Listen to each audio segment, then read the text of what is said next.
Atsura asked me to train a crop of new sailors. Guess the sharpshooting lesson was wasted. Should have spent that time talking about home.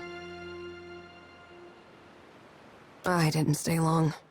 We sailed north for target practice, then circled back. Should have kept going.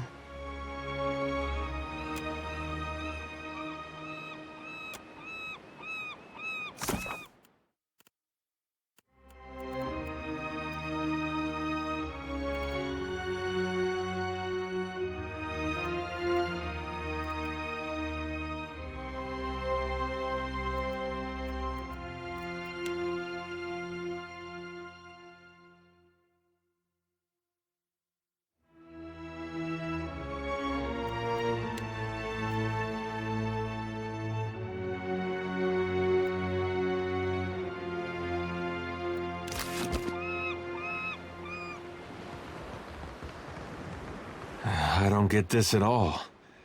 There was a Dawnstar settlement on Asongo. The place got trampled just the same.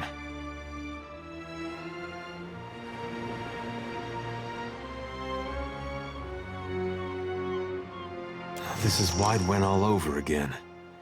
Only now we know it really is Aethys behind it. I'll tell you one thing.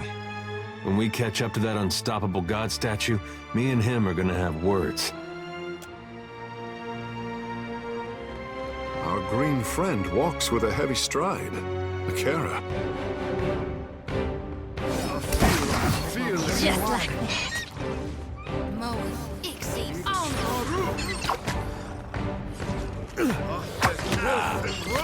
Too slow.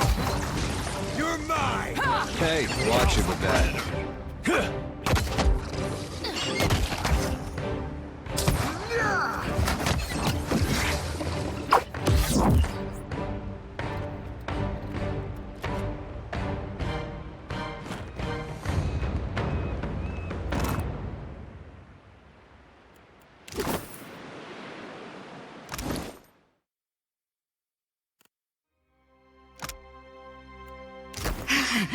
That was amazing.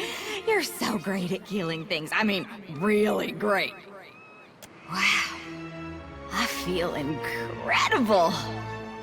Can we do it again?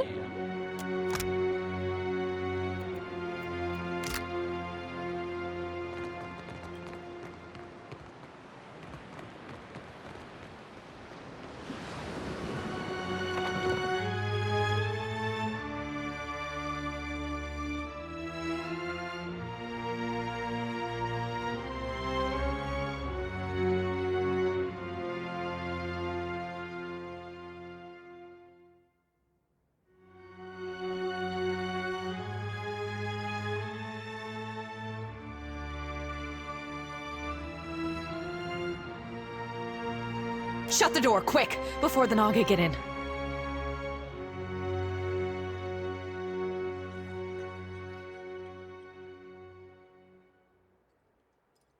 We're the finest soldiers and cannoneers in Aora. We don't need anything.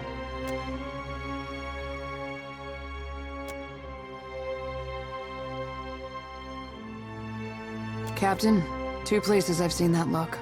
Healers' tents and exceptional brothels. This is neither. Wait, you're not the reinforcements. There are supposed to be reinforcements.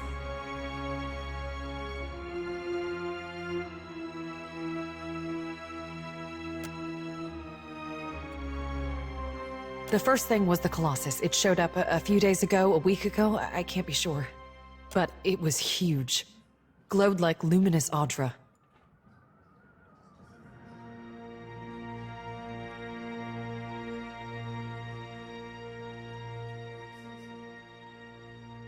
That monster that killed our people? I suppose he does look like a monster from down here. I told you, Zahira. The Godhammer scrambled their god, and now he's taking his revenge. Our gods are above petty motivations like revenge. No, Gon's got a bigger plan for you and me.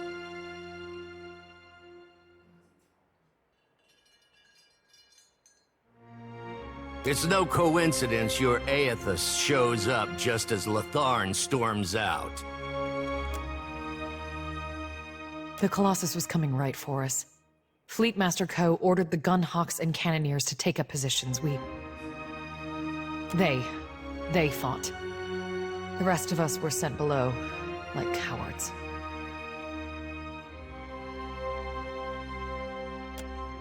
I heard cannon blasts, artillery fire, felt the world shake. Then the water started coming in. We came back up, and the others were... I don't know, like they'd been turned to ash. And the Colossus was walking away. The fort was flooding, where it had broken our walls, and the luminous Audra in the lighthouse had gone dark. On the western side of the fort, it's a true marvel, a monument to Rauatayan engineering.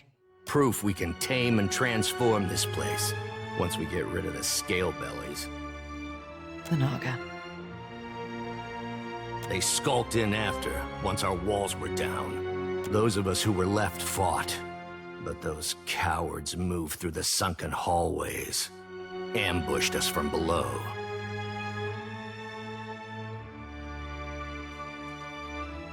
We were ordered to defend this fort. Our people back home depend on our food shipments. Those snakes are little more than animals.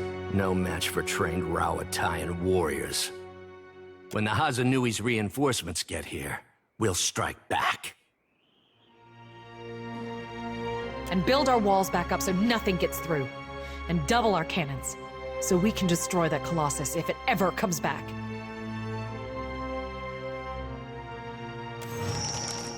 The finest cannons and bombards in the archipelago. Why, you can barely walk the ramparts without... There's still one. There must be one. They can't all have been destroyed. But you'll need a trained artillerist to aim it. The big guns and me are on friendly terms already, Captain. Dawn Stars. Fleetmaster Ko hired them to tend the fields that supply the mainland, but they started acting strange, dreaming strange. You mean dreaming of things to come? One of them, Latharn, had a row with the Fleetmaster over it, left angry just before the Colossus showed up.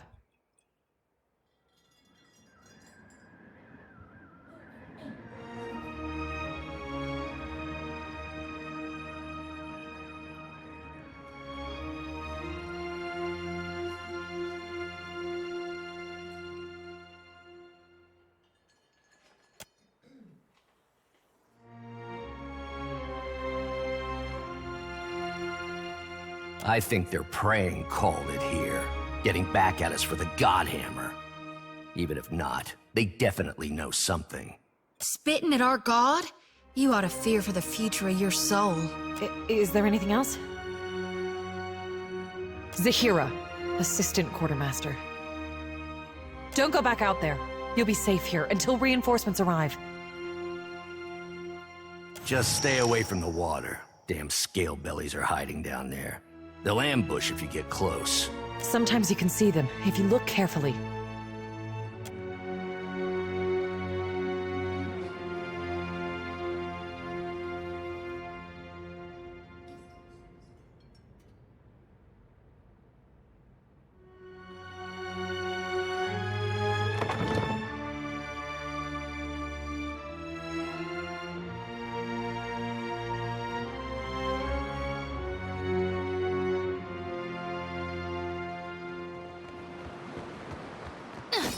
Glory be to God!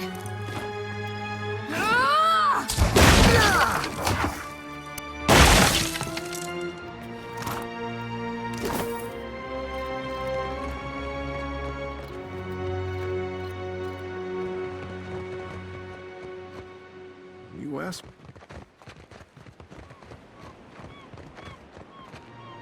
A field. You'd better run! Nuh-uh, didn't work. Lavaru beyond seek! Mode Ixie on us.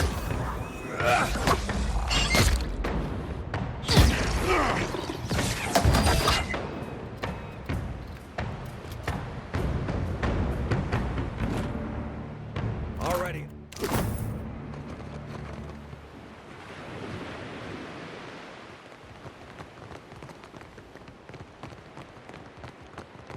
Not happening.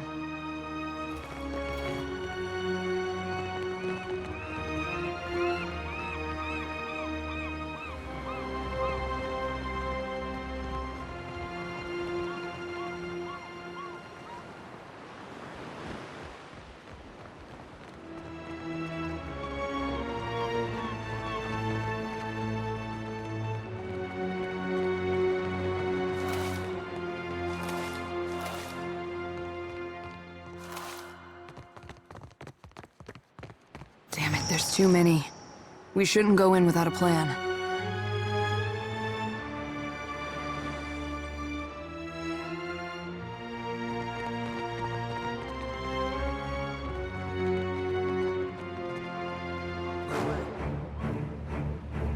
I feel him.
Got someone in my sights.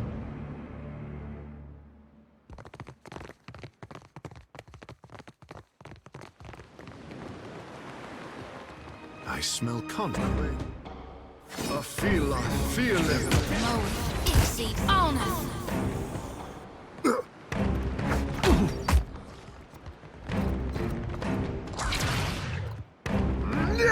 Dog won't hunt. I'm having some trouble moving. Great. I feel it.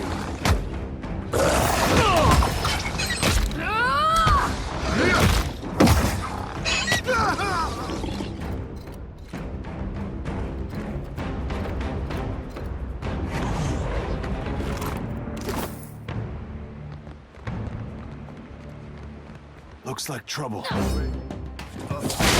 feel it. Worth and rough. Better run!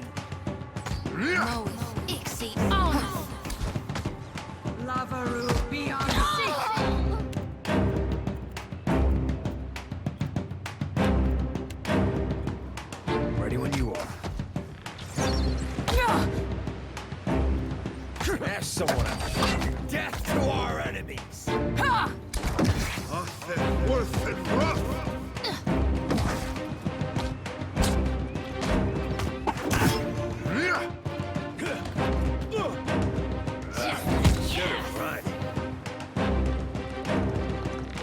Not happening. You're mine!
Not a problem.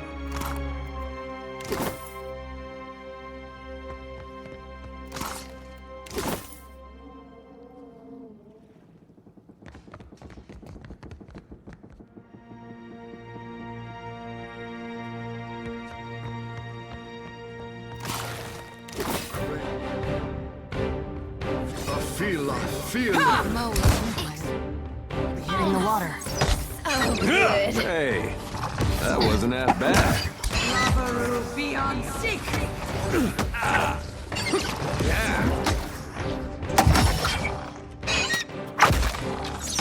It makes no difference. Worth and rough.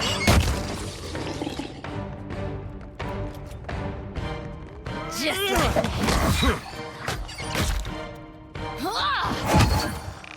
Now, where did I put my flint and steel?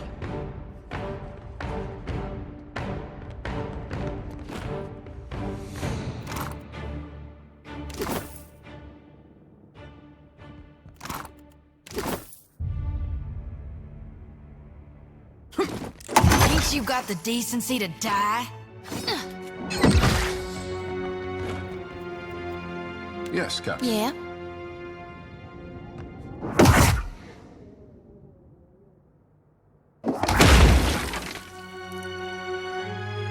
Happy to oblige. All right.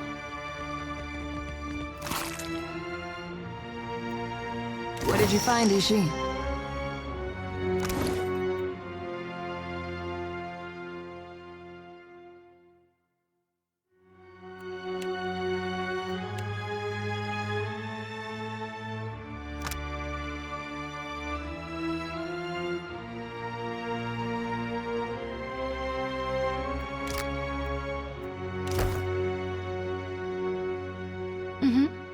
Consider it done.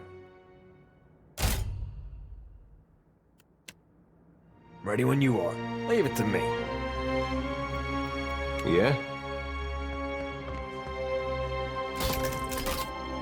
Hey.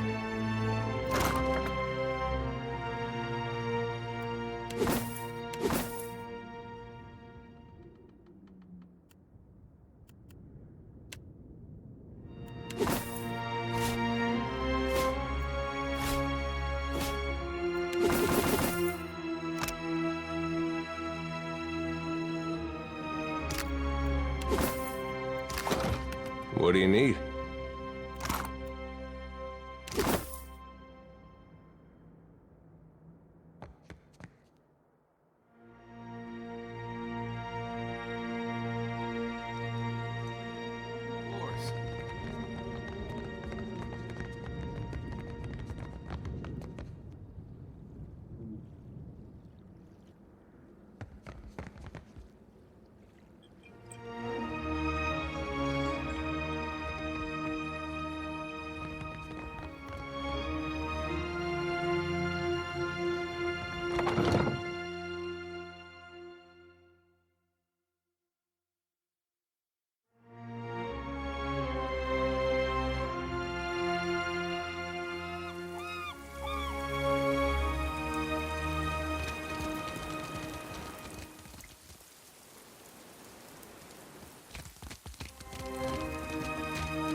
Is there anything else?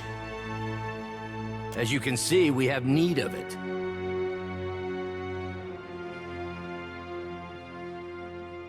Rawatayans do not do anything in half measures. The Deadfire is a savage place, something that Valian coin counters and Huana tribals do not seem to recognize. For what do you call us tribals when we open our ports and welcome? Ngati shuns an ungrateful guest. But our people conquered Rawatai 2 millennia ago. We understand what it takes to survive, to tame a wild land. Ammunition? We keep lots of ammunition. Get new shipments all the time from Rawatai. Not for the Bombard. Fleetmaster Ko fired it all at the Colossus. All that's left are cannonballs, and they're too small. Maybe Imuro had some, in his workshop. He was making these new explosive shells. It's okay, he's a trencher. Kara, but you did not come to mine the reef. Soldier, did I ask for an inventory of your supplies? Stick to the topic. Anyway, you should check, just in case. Imuro's workshop was by the northern gate.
Already on it.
is this? Come closer.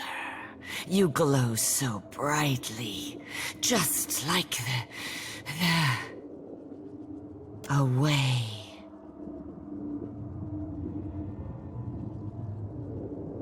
The striped fiends profane the island, endlessly burrowing, building. They bury the Adra under stone.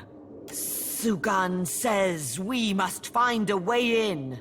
Sugan says I must find a way in. Speaker for the gods. Grandfather to many.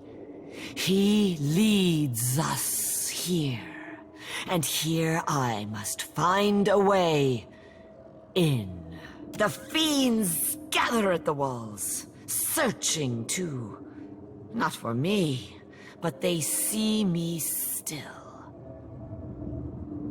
No, not dead. Still searching. Stay a little longer. Your glow is a comfort here. A way, I said. A glowing, shining way.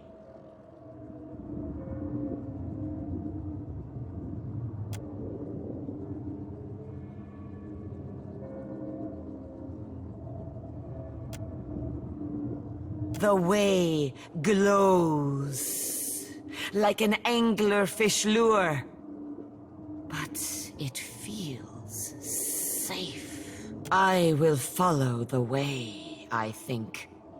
But then I see another glowing thing. This one does not feel safe.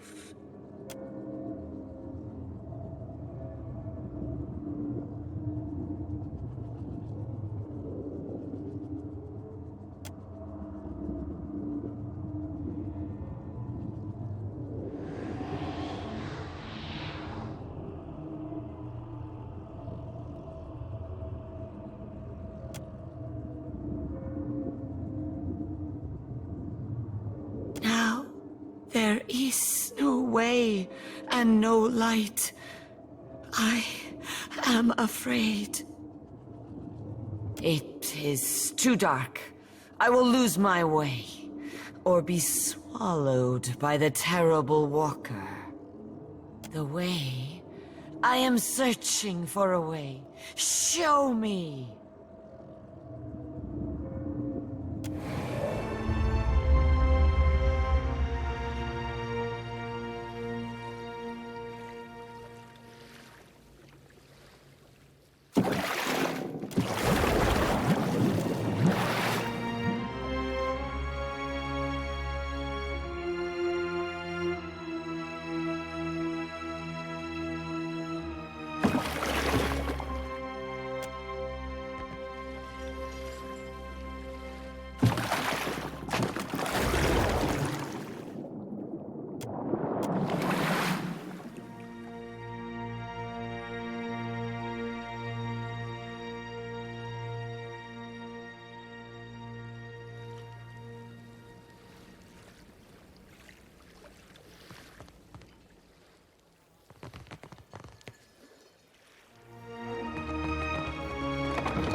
Ain't you got the decency to die?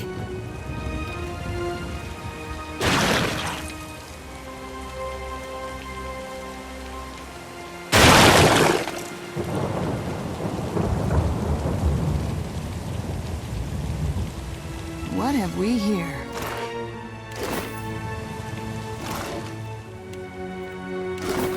Hey, Gorse. Got someone in my sights.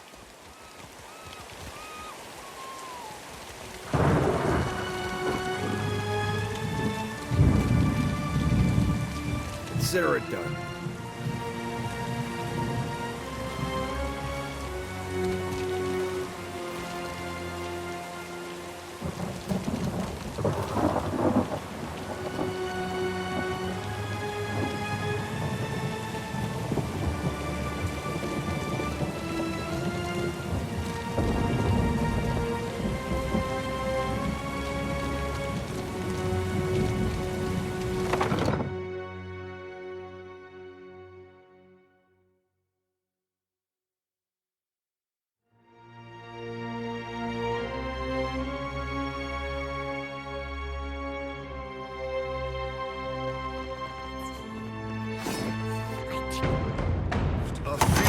Didn't work. Good.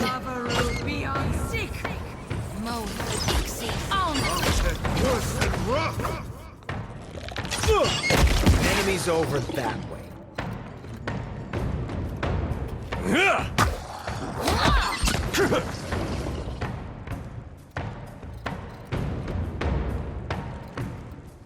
Not a problem.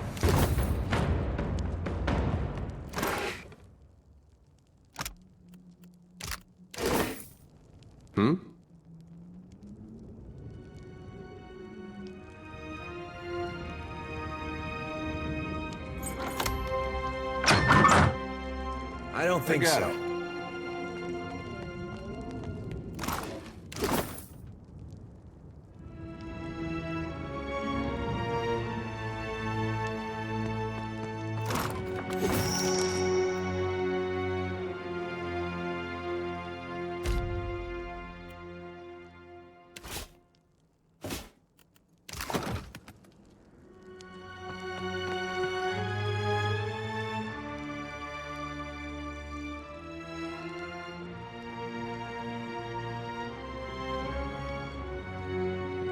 Finally, some peace and quiet. Just keep that bird away from my work. Stand down, Ishi. The man is doing important work. Slave sphincter, those snakes were noisy.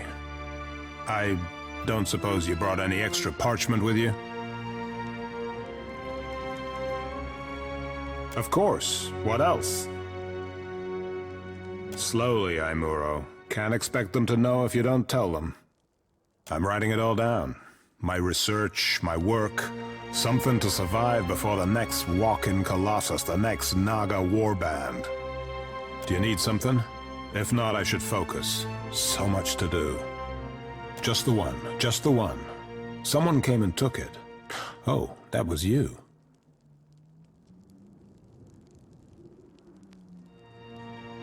How indeed.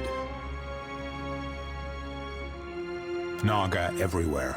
Suppose your best chance will be up along the walls, west and south. But how to get there? Better perhaps to keep going south, around the edge of the fort, through Fleet Master Ko's office. More cover from the Naga. Safety in numbers, eh? A comforting illusion. Let the others have it if they wish it. I must see that my work survives. What didn't? A colossus made of Adra marched through the fort, grew bright like luminous, and scores of soldiers fell dead. Incredible. If Aethys got to them first, then you can fit their remains in a pouch of white leaf. Then the Naga killed everyone else. Except Latharn, I suppose. Yes, he must have left. Dawnstar fellow. Arrived yesterday? Last week, complained of strange dreams. Smart of him to leave so soon. He's gotta be acting on his dreams, trying to help our god. They should split up. Safer that way. Better odds. Do you need something? If not... Yeah?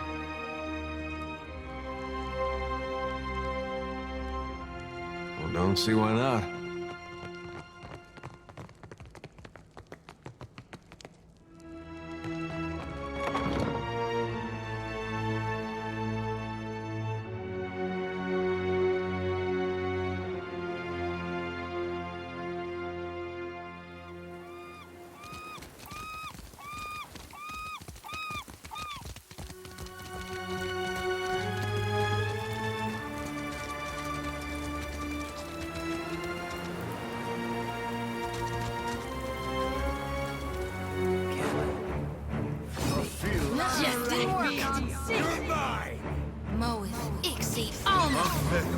and wrath!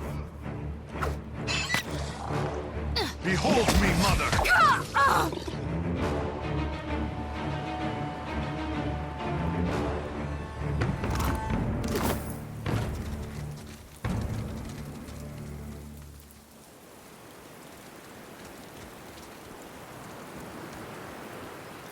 Hey, watch out.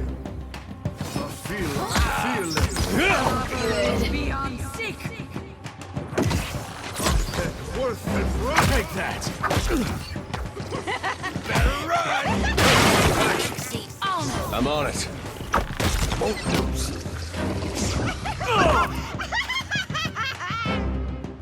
Great, feel it! Feel it!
Death to our enemies!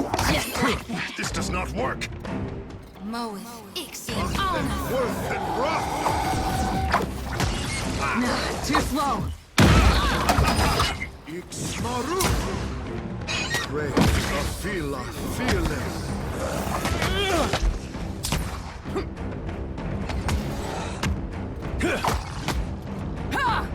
Oh, good.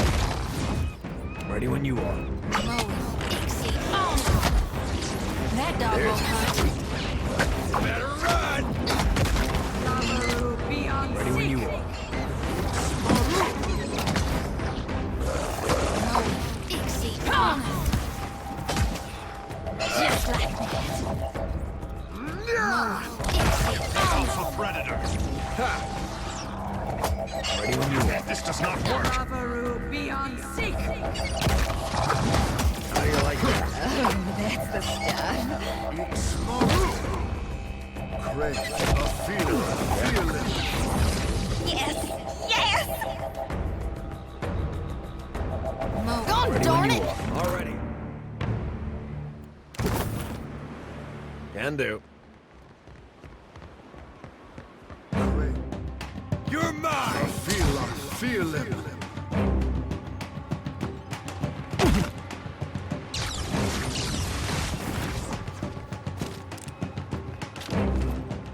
Moeth,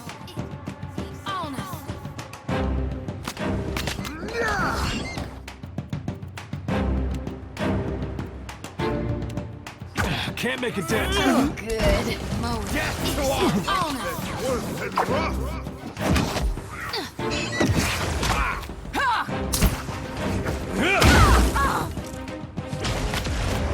I'll light the darkness.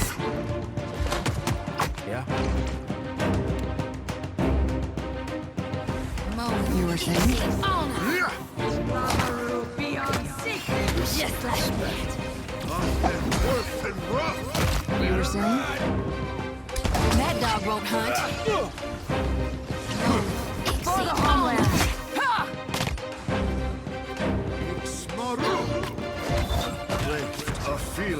Feel it. Ixie honor. Lavaru beyond sick.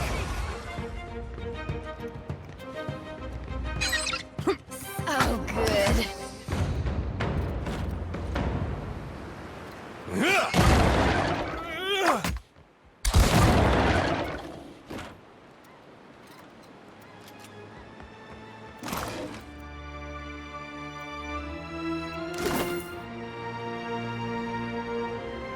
Can do.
The sea-striped fiends send you to uproot the tree of the gods, yes? Their blasphemy knows no bounds. Give the order, Captain. Or just nod. I'm not picky. So, the fiends corrupt even the sand-striped ones. Now I taste their stench on her. If you join them in befouling the Adra, then you will join them in death, too.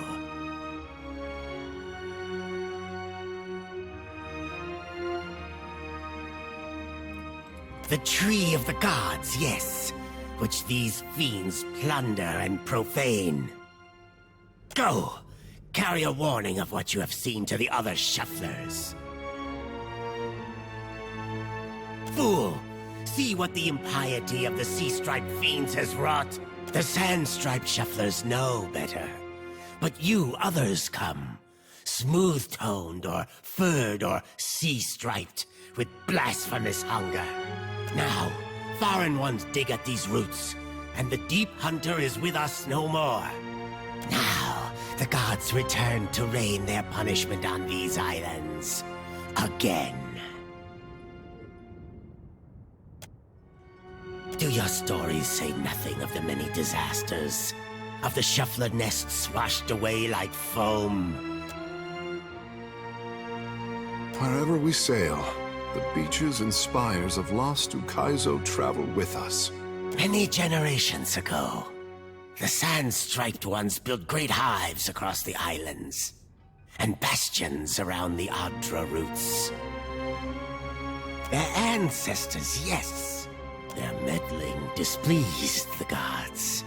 So the gods smashed their works with heaving volcanoes and crashing waves.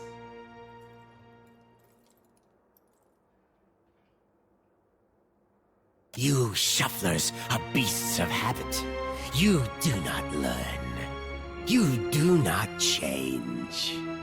You cast off your sheddings by night, only to put them back on at daybreak. You wrap yourself in filthy, worn-out things. Our ancestors hid deep where the waters quenched the fires and muffled the storms.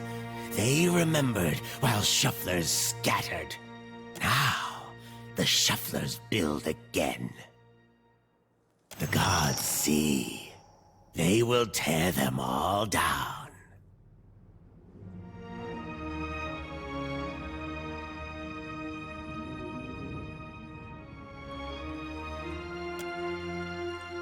If your fat tongue speaks true, then give us proof.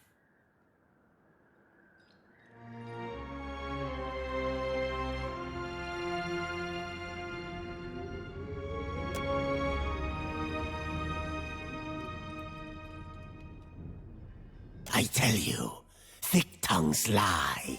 Forked tongues do not. If what you say is true, then surely you can speak with the dead. I will believe your words, only if I hear them from the tongue of my own people.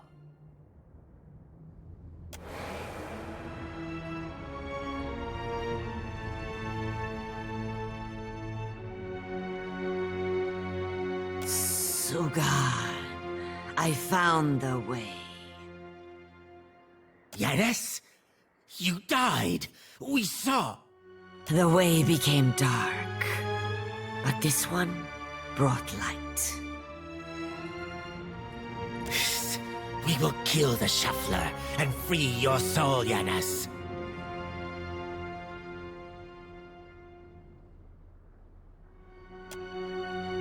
Do old scales cloud your eyes? The shuffler glows like the God Walker, like the way. He will open the way.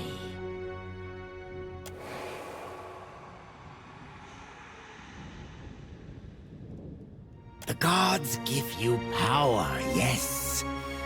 But is it enough? Approach. Restore the blessing of the gods to the Adra.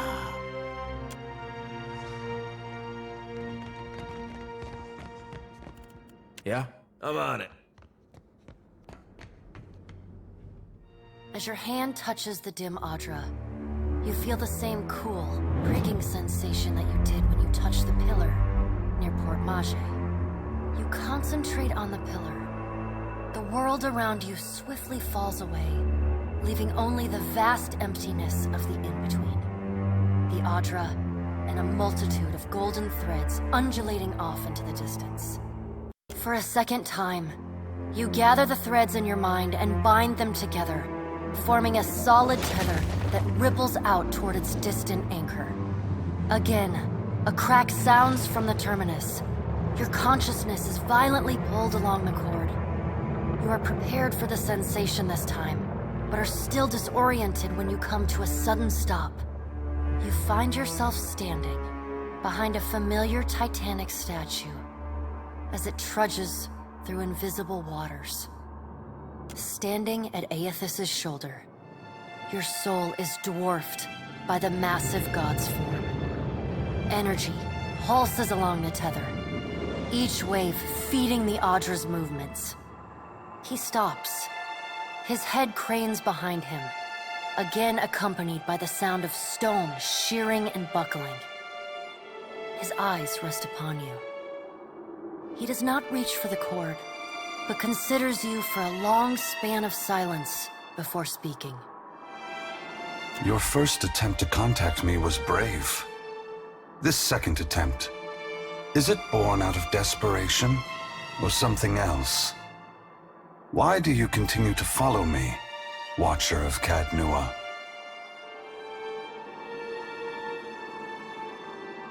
Though there is no change in his stone visage, there is a long pause before he speaks.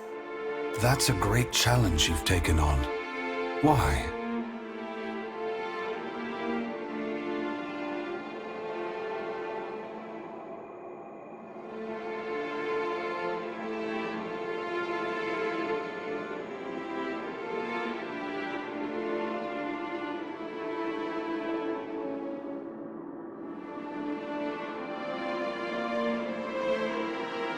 Aethys's gaze turns up as his tears shimmer in the gloom of the in-between.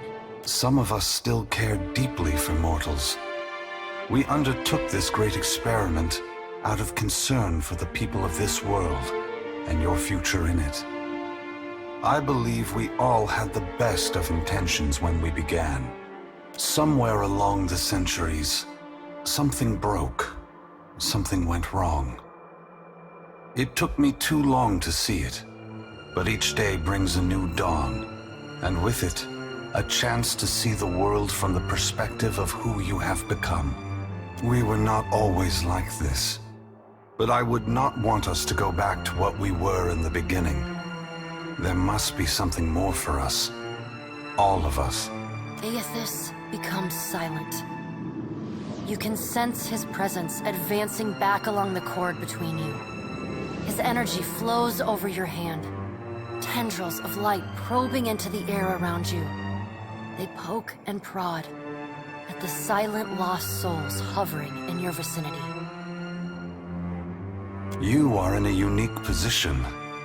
In spite of the work of the Leaden Key and Hand Occult, you have seen through our facade. You know the gods' true nature. Without the benefit of your knowledge, few mortals would be willing to accept the true history of their gods. After all, we weren't. The last time I walked Aora, I made a mistake in not revealing my true purpose. I believe you would understand it better than most. Yes, I will tell you, but this is not the time. As I take this body farther from the lighthouse, the tether grows weaker, and I have already tarried too long. Soon this link will unravel completely. If I have not reached my destination when that happens, I will need to pull more souls from your world. The edges of Aethys's massive form blur and dissolve. The huge figure retreats from you. As it moves, the tether begins to rapidly unravel. As Aethys speaks, his voice sounds garbled, fragmented, and distant. If you would know more, find me at the Ashen Maw in Margren's Teeth. I must rest there before I begin my final work. When I leave that place, you will not be able to follow. Before I go, I should return some of this to you. I still have need of the great power of your soul, but I can spare you this portion. A pulse of energy moves back along the golden cord toward you. It feels familiar, comforting, even before it contacts you. The energy washes over you, flooding you with feelings and memories you had thought long forgotten, until they settle back into the cracks of your soul. And then the tether and cord snap.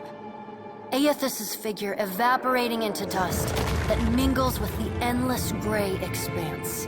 Heat rushes over you, and the uncomfortable sensation of the Audra Pillar's presence cuts off. The gloom of the in-between is pierced by the light of the living world. You are back in the lighthouse, no longer dim.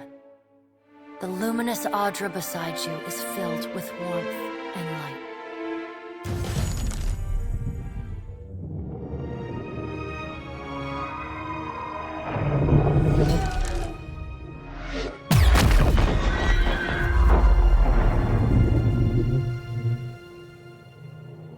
Long have we kept peace with the sand-striped people. Good neighbors, I say. As long as we do not cross paths in mating season. But then, the foreign ones came and spread, killed our people, built their hives everywhere. Your type weren't exactly accommodating. We were sure the Godwalker came to cast them out, that driving them away was a holy mission.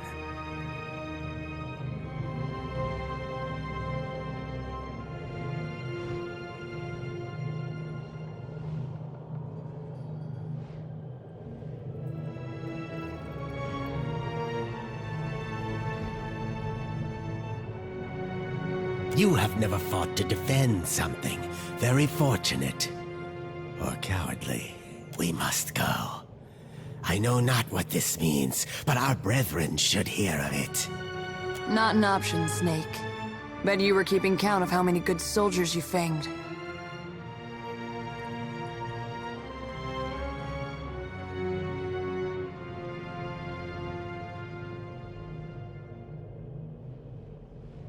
Captain?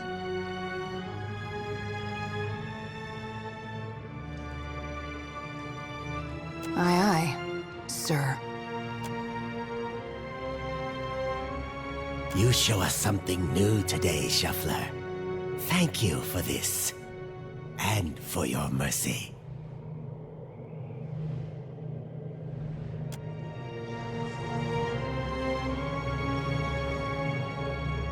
Just say the word.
Just say the word. Leave it to me.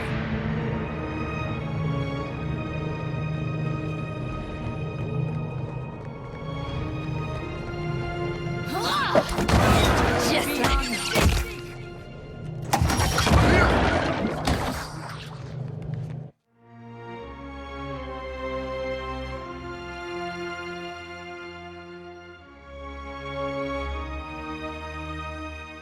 Just like that.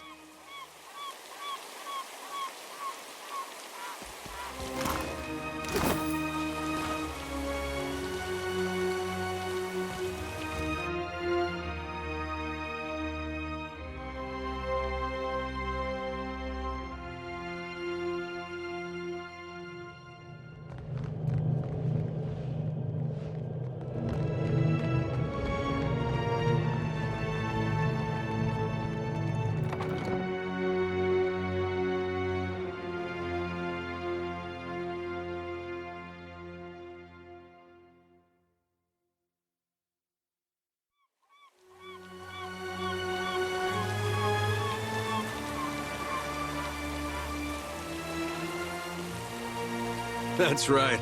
Keep slithering.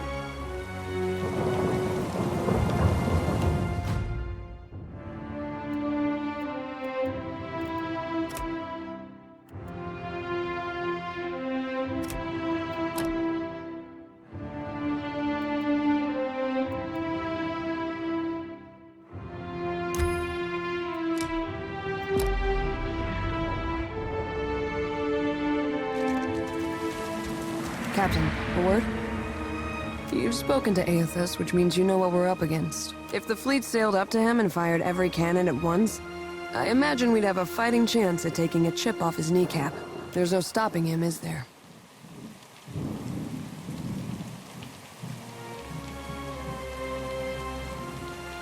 So, that's a no? I suppose there's a certain appeal to recognizing the inevitable. We don't have to waste our breath trying to stop it.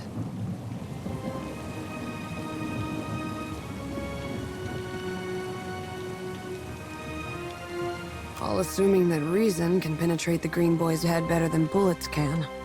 It reminds me of the first time I shot to kill.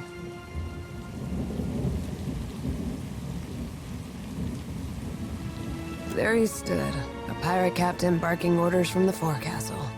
Out of everyone's range but mine. The wind toyed with us. I took aim, never thinking I'd make the shot, but then I felt this awareness, like someone out there was aiming me. A cannon blast took me by surprise. I squeezed off a shot, expecting it to fly wide, but the bullet took my target between his eyes. I don't know if Bareth kicked open a door or the Sky Mother held my hand, but that man was meant to die. I've got that same feeling now. Better or worse, I know that Aethys is meant to succeed.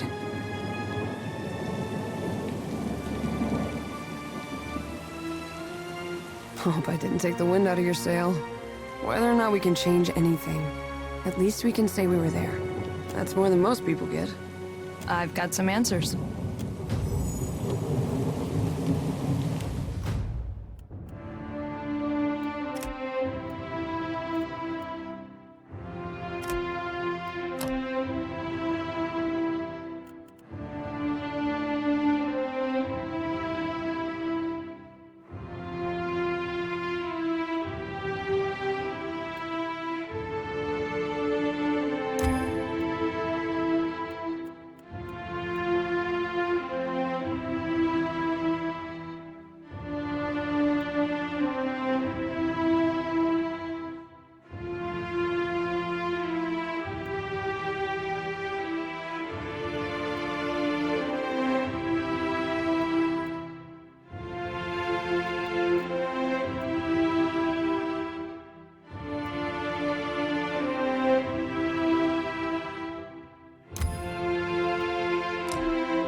I thought Aethys was too busy kicking over islands to blunt his teeth with mortals.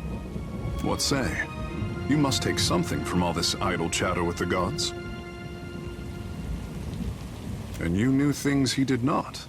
Ah. For what does he listen to you, then?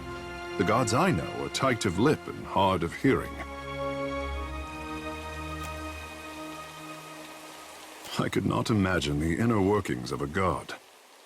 But then, I am not meant to. It is for mortals to flail in the darkness, I say, while gods point us toward light.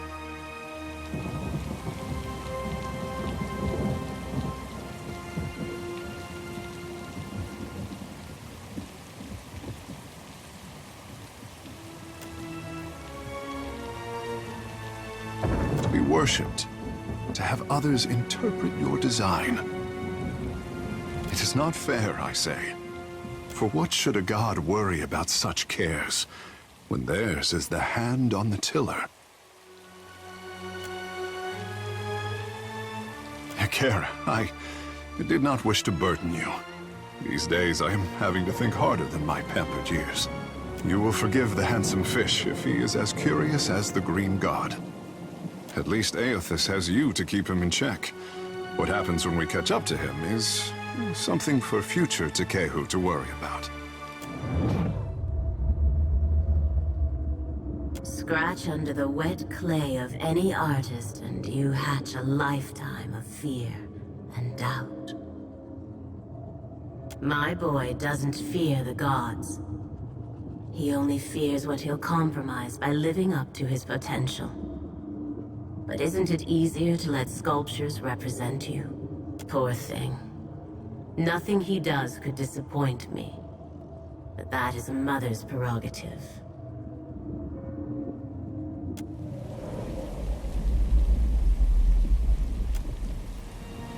Just say not a problem.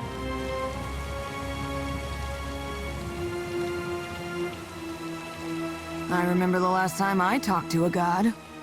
Oh, wait, this doesn't just happen to everyone else? Well... The jawline of the Northeastern Sea. Treacherous waters. What about you, though? I'm getting flashes of those episodes you used to have in Deerwood. You know, when you were going crazy.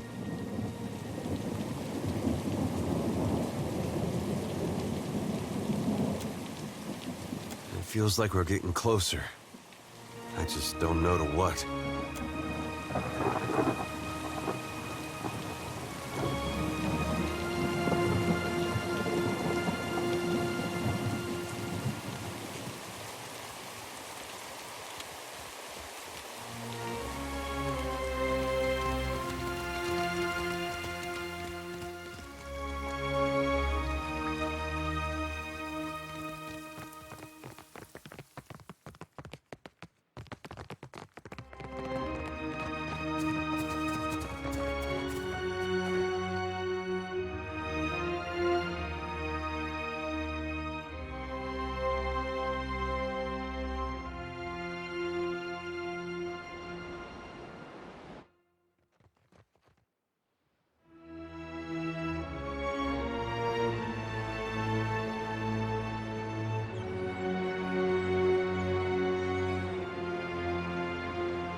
Ah, remember this little soldier?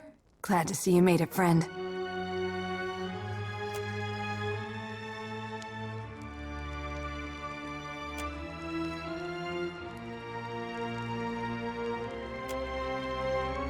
a hand? Can do.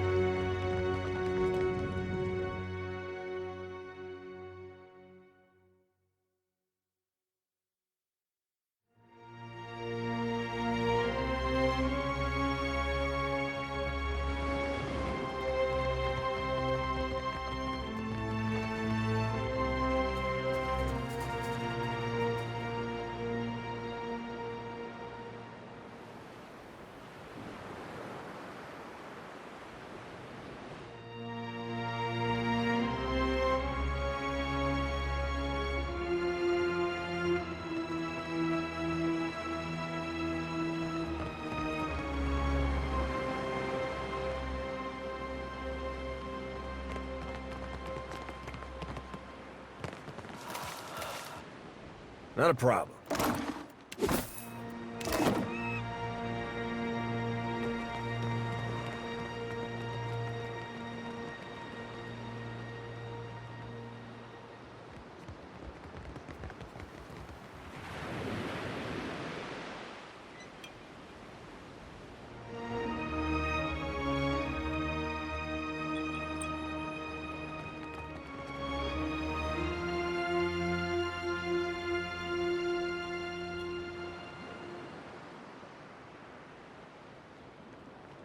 Scale-bellied cowards! I knew they'd run! Look at our beacon. Even the Colossus couldn't destroy it. And those snakes aren't so tough now, are they? Of course. We'll rebuild bigger and better, with reinforced walls and extra cannons. Our engineers will make this place truly impregnable. The Hansanui will want to thank you personally for your help here, and she should also know what we're up against. She's usually at the Brass Citadel in Nekataka, though she gets called to the palace often, haggling with the Queen and the Valians. Looking for a real challenge after what you did to those scale bellies? The only thing I know about the place is it's supposedly made of fire. and no one's ever come back from it. But anything can be overcome. Clear skies.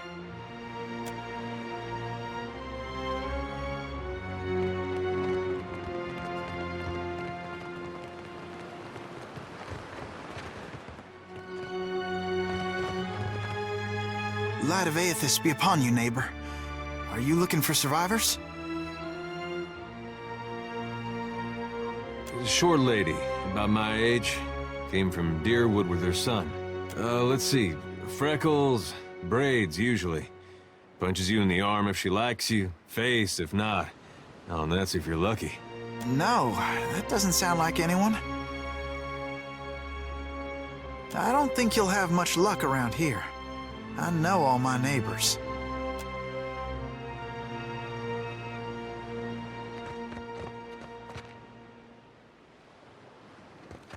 Light of Aethys be upon you. Short, No, I don't...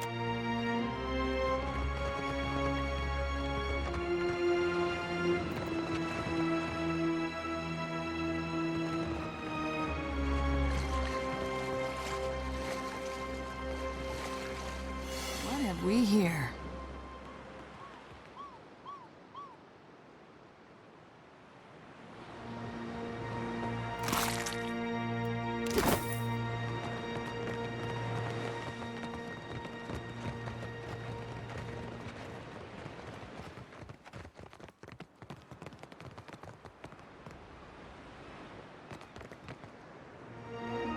We'll strengthen Hassango so it can weather anything.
You blink and find yourself standing in the knee-high grass of an endless field, with the day just falling into dusk.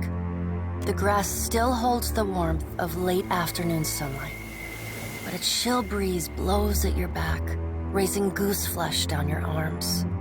The chirr and trill of nightjars rises with the wind. In the inky bruise of the sky, stars ignite by the ones and twos.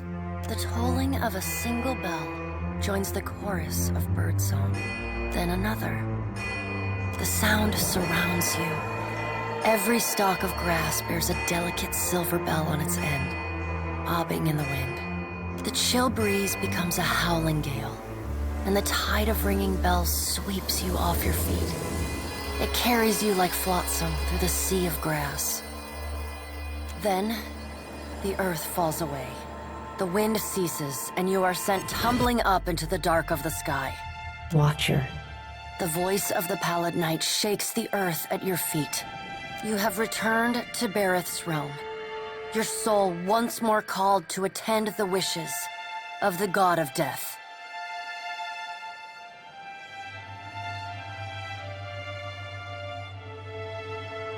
You can't be certain, but you think you might see the barest hint of a smile tugging at the edges of the Pallid Knight's lips. Once again, you have spoken with the Child of Light.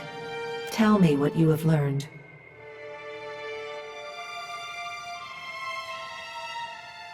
Intriguing. The Pallid Knight stares past you, pensive. While attend. Tell me what your many eyes perceive. Her words ring out, and a heavy silence descends. In the silence breaks the murmur of countless voices. They speak all at once in languages both known and unknown to you. In the space beside Bareth, an eye blinks open, followed fast by several more. They are round, keen eyes of Kith, the slit eyes of snakes, the small, dark marbles of birds, the bulbous lanterns of deep-sea fish. Here we are. A figure walks through the cloud of eyes as one might step through a door. It is an Orlan, then a pale elf, an ocean human, a Naga. Each of them eyeless. They are Wal. This is the first interesting thing to happen in ages, and we do so love a riddle. The figure wears an Amawa's grin, and the many voices beneath its own titter. Some things must be lost to be found again. You knew that once, when you buried my scroll beneath the earth in Black Meadow. But it seems you have forgotten. We have read the book of your life, Watcher. It is heavy with the weight of your choices, and its pages are not unmarred by the blood of others. You read, but on a smaller scale. We see between the strings of the world, and Eothas is there, strumming them like a lute. His tongue is still, yet he sings of a coming joy. What tune he plays, we do not know. It is complex, ever-shifting. One moment vibrating in harmony, the next in discord. A man strides through the door to Bareth's realm. Behind him lope wolves with lolling tongues, and jungle cats whose long tails twitch with every step. Galawain, the changeling, arrives, and he brings with him the wild heart of Aora's untamed places. Fast on Galawain's heels, a small wave of seawater washes across the tiles. It pours off the edge of the platform and cascades down into the beyond. From out of the water rears a glowing lure, then the head of a gigantic fish. The round black eyes of Andra roll to meet yours. Eothas is nothing if not resourceful. I admire his nerve. In the changeling's voice, you hear the soft patter of rain on leaves and the rush of wind through treetops. No, he is a creature of the pack left long alone. Without our strength behind him, he is weak. If his journey leads him back to us, he has proved himself worthy of return to the fold. Aethys does not return to us. He returns to execute some grand plan. We must stop him. Andra's voice rises like a tide, panic riding its crest. The doors lining the walls of Bareth's realm slam open in unison. Warped pieces of ancient armor and the remnants of discarded weapons roar through the doorways. They meet in the center of the room, in a shower of sparks and form, the vague figure of a man. Finally, a blacksmith's sledge hurtles past your shoulder, and the figure snatches it from the air. A man made half of metal and half of ruined skin stands before you. The rounded metal of a well-worn shield makes up most of his skull, his right eye socket, and jaw. His mouth is pulled forever into a half-grimace. If Aethys has something foolish planned, perhaps we can turn him from that path and set him down a more productive one. Abaddon's words crash and screech together, like long steel gears forced to movement for the first time in centuries.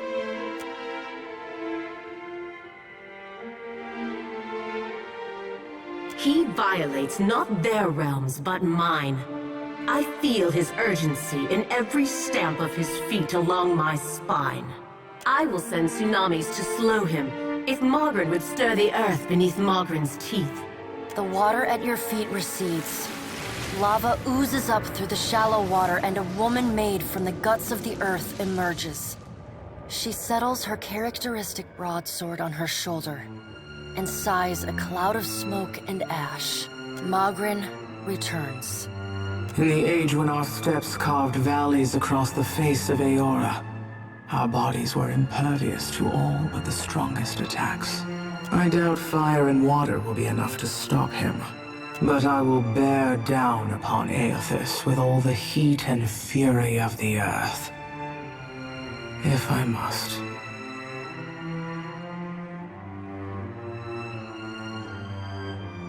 The death of thousands now could prevent the death of millions later.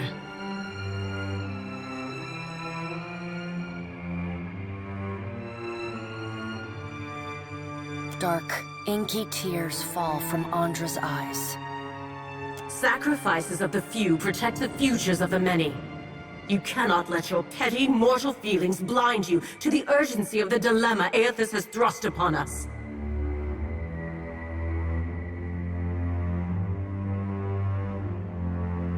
You will mind upon whose ground you tread. The pallid night watches you with keen, predatory eyes. The deep, bellowing cry of an aurochs shakes the ground beneath your feet. The cry drones on and on, a moan without end. Wal's many eyes squeeze shut. Andra slips back beneath her waves. Mogren dissipates in a swirling cloud of steam. Galawain's beasts cower and whine. Only the pallid night stands impassive. My end comes to all things in time. Should Aethys care to hasten the inevitable, I welcome his efforts.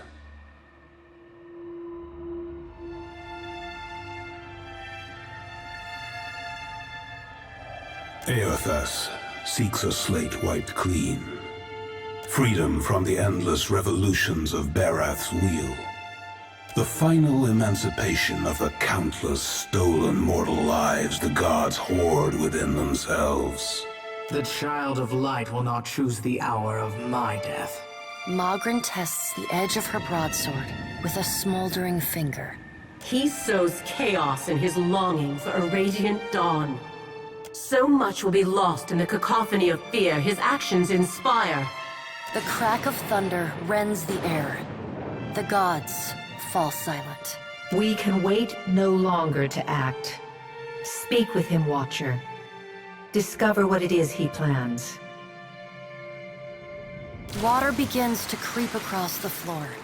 It swells, runs swiftly, and catches at your ankles.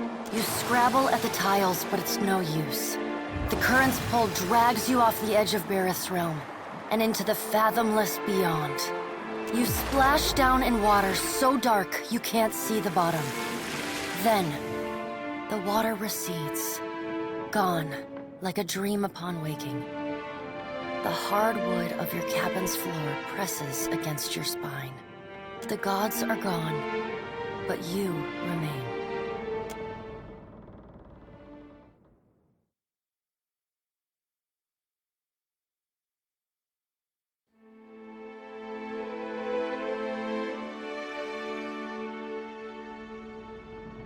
Watcher, I was wondering if I could run something by you. Well, to put it simply, you are. I've tried, but I can't get you out of my thoughts and dreams.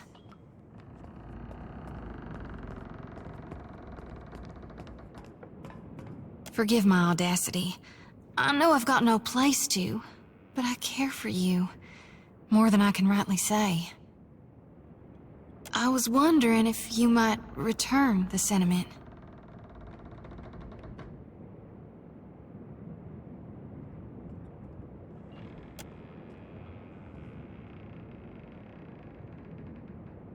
Why would I believe, or hell even think, the Watcher himself could be interested in me? Wanted it desperately, yes, but hoped?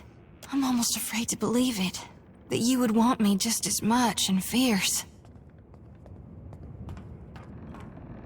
But darned if it doesn't make me so very, very happy.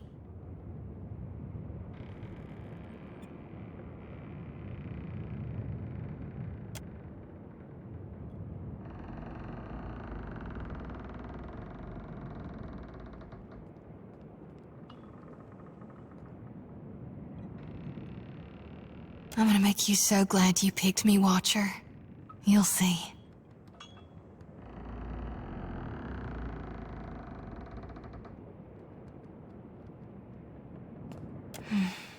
You taste like forgotten dreams. Like fate.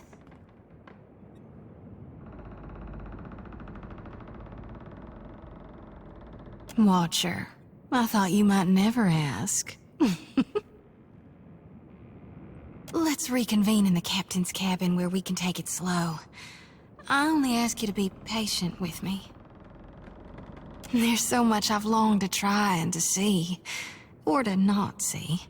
Let me turn my lantern low. I want nothing but shadows between us. That was divine. Surely, Watcher, you are a blessing from gone.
Adair, I get the feeling you don't like me much.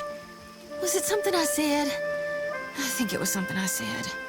No, it's not, you're not doing anything wrong, exactly. Really?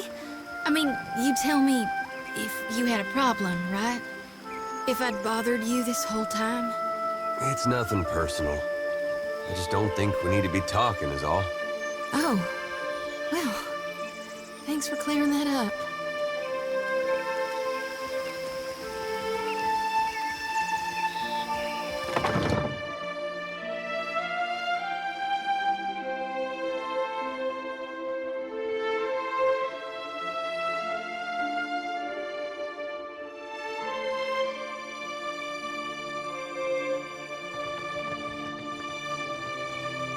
My brothers and sisters have set sail for Neketaka. I thought the tribes needed them to calm the weather.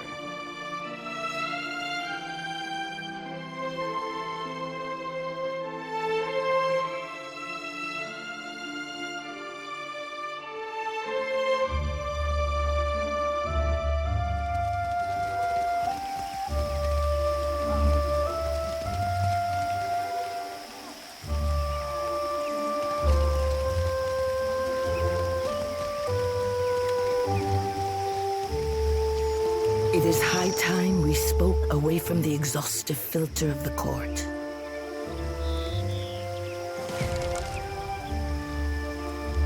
My children, Kahopa and Tangaloa, it is to them that I answer when dignitaries do not pound at my door.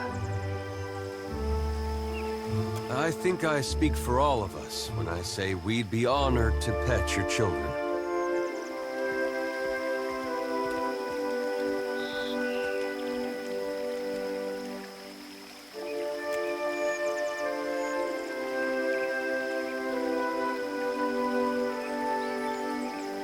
My brother speaks of your journey from Motare Okozi. Mostly, he mourns the loss of his expedition. Scholars pore over your findings as if a charcoal rubbing could build a bridge to Ukaizo. I have learned to restrain my optimism. A messenger from the jaws of Tangaloa speaks with the voice of wisdom and change, I say. It is fitting that yours should be the voice that tells of Hasongo's fate. What did you see there? The snakes are on edge. Where comes this new boldness? Far be it from me to complain if they make trouble for outsiders. What of Aethys? If you know why he terrorizes the Deadfire, speak on.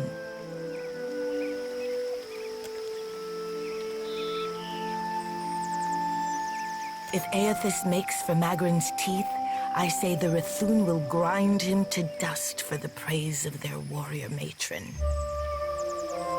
Even if they fail, it will be an enemy cleared for my plate. This is the gratitude of Nagati, I say. The fiery children of Magrin devoted to their mother with a fanatic zeal. Bothersome, but the least of my troubles now. From Port Mage to Hasongo to Magrin's teeth, Aethys follows a rich vein of Adra. It takes him northeast to more interesting territory. In the deepest memory of the tribes, we have told stories of Magrin's teeth.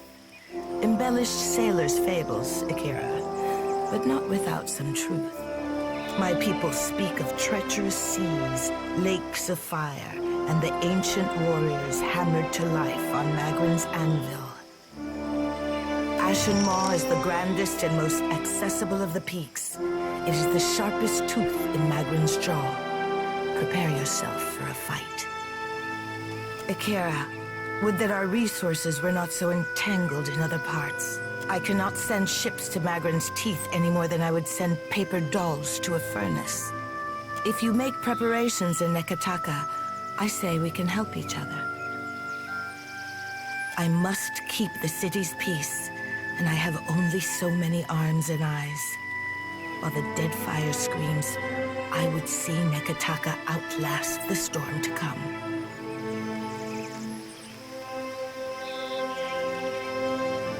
What I need is a lasting peace that will outlive my dynasty. But I will accept peace of mind for now. What do you know of my water shapers, Herald of Bareth.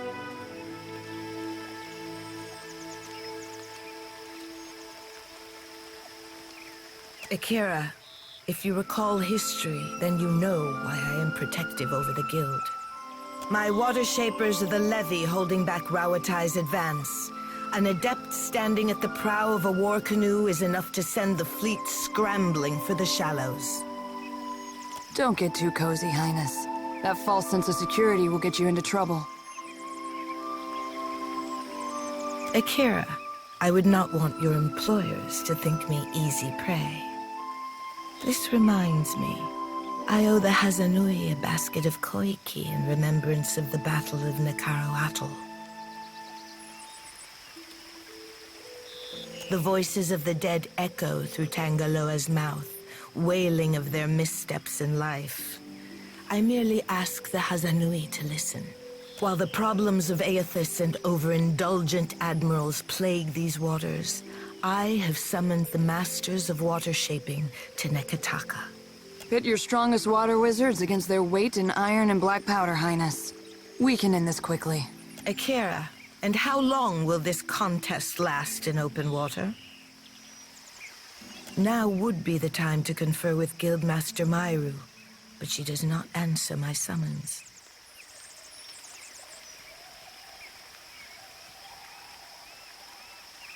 It is too early to grow a forest from this coconut, but I would not dispatch you if I felt at ease. The Guild can suffer no setbacks. If Myru shirks her duties, her queen would know the reason. Nagati, do not abandon us now.